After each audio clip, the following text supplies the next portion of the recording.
Meanwhile, it would be irresponsible of me to announce publicly which of our other projects have encountered what problems, as it is unreasonable and fiscally naive of any who would demand such an announcement. That would not help our developers, who are steadfastly committed to Bermuda in spite of the global economic downturn, and therefore would certainly not help our tourism efforts. Government will continue to work with these committed developers, as we are confident that the credit markets will loosen and that we will be back on track towards reaching our platinum period. Now, I would like to turn to the other pillar of our economy, international business. Our government continues to value and nurture Bermuda's unique position in the international business arena. You may be aware of the remarkable achievement of our Deputy Premier and Finance Minister Paula Cox and her Finance Ministry in signing our 16th Tax Information and Exchange Agreement, further securing Bermuda's position as an OECD whitelist jurisdiction that is in compliance with internationally agreed upon tax standards. You should also know that Bermuda was recently elected as Vice Chair of the OECD Global Forum's steering group, sharing that esteemed responsibility with Germany and China. This is a powerful illustration of Bermuda's position and reputation as a premier and pristine global financial center.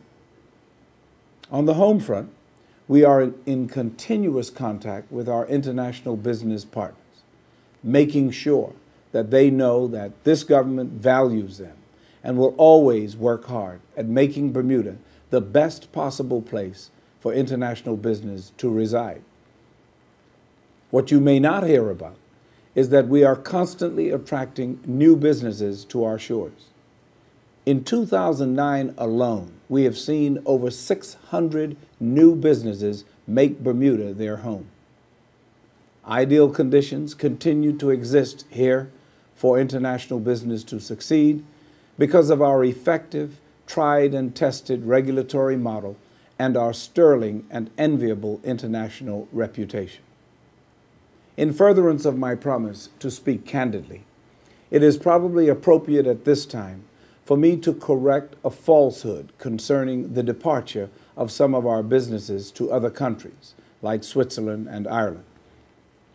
The falsehood is that they have been motivated by the need for a more stable political environment, or that this government is running them away. The fact is that many of them have simply sought what they believe is a more predictable tax environment. What do we mean by that?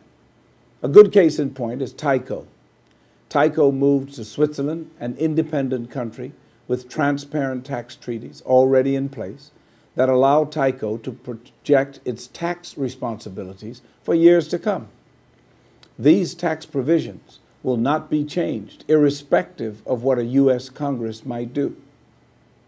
They did not move away from Bermuda to one of our competing overseas territories who are in the same boat as we are and can potentially be negatively impacted by the whims of a U.S. Congress. We all know that Bermuda and other overseas territories have been threatened by anticipated changes in the U.S. tax laws. While all the stakeholders are working around the clock to make sure that we are not harmed by any changes in U.S. tax laws, a few companies have chosen not to take the chance. Even though it is more costly in the short run, they have determined that the predictable tax exposure of a Switzerland or an Ireland is better for them than the perceived threat of unfavorable U.S. taxation. Your government understands the significance of this, and we will continue our unrelenting efforts against enactment of legislation that would be harmful to our economy. A few weeks ago, we were in Washington, D.C. to open the new Bermuda office. We have a great working relationship with the White House and Capitol Hill. With our new office, we will step up our efforts even more to convince the United States of our value and of the negative consequences that the U.S. itself will incur with unfavorable tax treatment of insurance and other companies located in places like Bermuda. We met with several congressional lawmakers, and we also met with the Attorney General, Eric Holder. Maintaining our level of international business was not our only goal. Government has been working on at least 2 initiatives with the new Obama administration that would have a tremendous positive impact on Bermuda.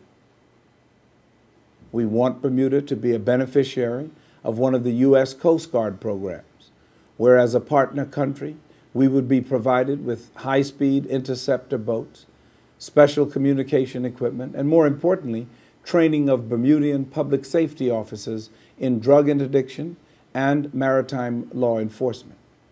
We're also redoubling our efforts to try to persuade the U.S. government to reopen and renegotiate the cleanup of Morgan's Point. We will keep you apprised of our progress. On another front, we are committed to working with the U.S. State Department to get relief from what Bermudians call the stop list. We believe that it is unfair and unjust for someone who committed a minor criminal offense 20 years ago to be prevented from traveling to the U.S. or to have to undergo the humiliating experience of being stopped and detained. We understand clearly that these laws affect people all over the world. They were not just written for Bermuda. But your government will be aggressive in seeking innovative solutions to prevent young people from ever getting on the so-called stop list.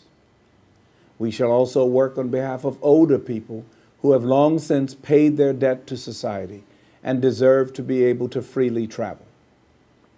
Meanwhile, everyone in this community should be aware of government's commitment to fight crime.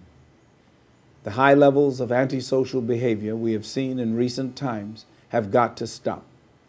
So addressing the misdirection of some of our young people and the trend towards gun crime are among our greatest priorities as we look ahead.